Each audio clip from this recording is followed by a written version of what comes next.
Hi everyone. Thank you for joining me here. In the previous episode, I had mentioned three areas the construction industry needs to focus on. The three areas were looking beyond the horizon, process makes perfect, and constructive relationships. In this episode, we will focus on looking beyond the horizon. But before we proceed, do click the subscribe button and the bell icon to receive notifications on new videos. Your support means a lot. There are multiple areas where we could look beyond the horizon if we were to move the construction industry forward. But for this short episode, we will focus on people and technology. Let's look at people first. When you look at people, you're looking at retaining your existing workforce as well as looking at new additions to the workforce.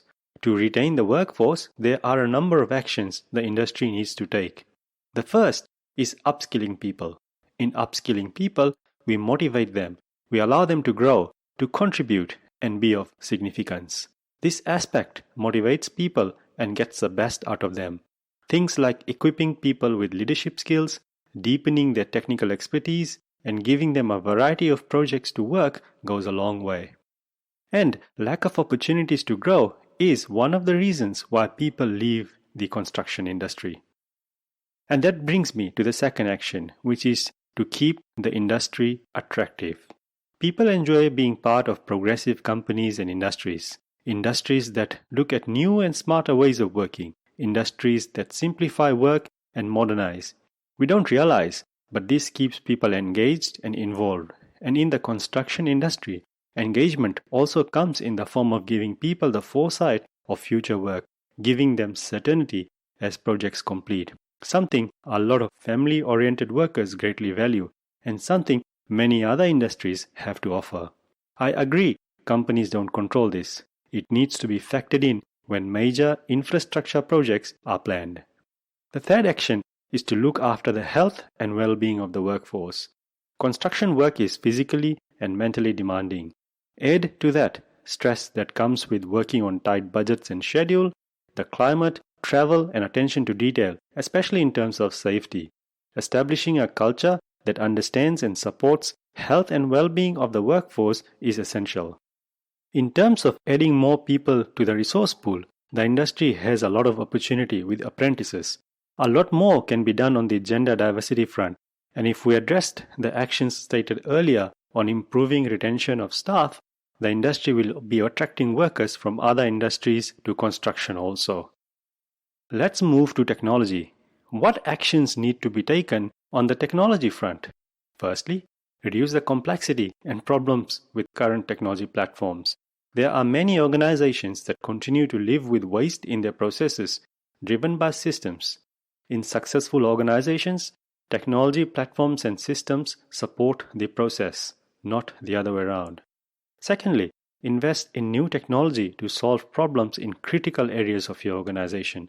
Areas that breed frustration and show high levels of inefficiency. And based on current discussions with industry executives, labor cost and risk management are hot topics. Imagine being able to simplify or eliminate labor-intensive tasks by machine, or inventing smarter design solutions that circumvent the complexity. Imagine being able to utilize technology to anticipate and avert risks. Although not obvious, they improve productivity and help with the skilled resource shortage. The third action is to distribute cost of investments across multiple projects over a few years. The standard response I get for this is, we cannot because our projects are different. But if you really take layers of complexity and analyze the workflow, patterns emerge indicating a processes that can be replicated across multiple projects and businesses. Similar to payroll, recruitment, and bidding, explaining how the investment could be spread across a few projects. Repeatable processes are easy to be automated, resulting not only in cost savings, but faster delivery, reliable decision making, and fewer errors. I am discussing this in more depth in the next episode. The next action on technology investments is again to look beyond the horizon and develop systems that are not based on your past processes but your future needs. It needs more thought, more consideration, but guess what? That is exactly what will give you the competitive advantage. And while companies can do this on their own, the industry has a role here to unify approaches across the entire value chain. Sometimes technology investments are restricted because of the archaic platforms suppliers or customers are using. The benefit and improvement in the value chain will be felt industry-wide. The final action is to increase the technology content in training programs. Introducing technology and adapting new ways of working will become easier the more technology inclined our people become. Conversations with training partners, TAFE, and even technology suppliers will gradually make a big difference. The confluence of people and technology is where the real benefit for the construction industry materializes. It is where you start seeing people interact with technology and seeing how you can progress more intelligently. And this is how, taking baby steps sooner, we will see a resolution to the widely talked about skills shortage and less talked about but related productivity decline. Before I end this episode though, I believe the industry associations have a big role to play on two fronts. The first is to increase the attention the government gives to the construction industry. For example, the government has growth centers for advanced manufacturing, cybersecurity, food and agribusiness, mining, oil, gas and energy. But there is nothing for construction. Focus through such federal initiatives make a huge difference. And secondly, is to promote and encourage the use of the R&D incentives the government has. While larger organizations are using it, there is not much visibility on the use of the incentives in small to medium firms.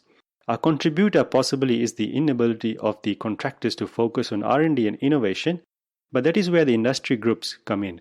They can facilitate collaboration between industries and businesses and deliver lasting value looking beyond the horizon. So, a more mature approach is needed by the industry. The timing is right for us to progress to the next steps and addressing not only skills shortage but other challenges that the industry faces one by one. For more insights, visit www.shivendra.com and follow me on LinkedIn. Feel free to contact me via email. My email address is hello@shivendra.com. And if you haven't already, do subscribe to my YouTube channel. Thank you.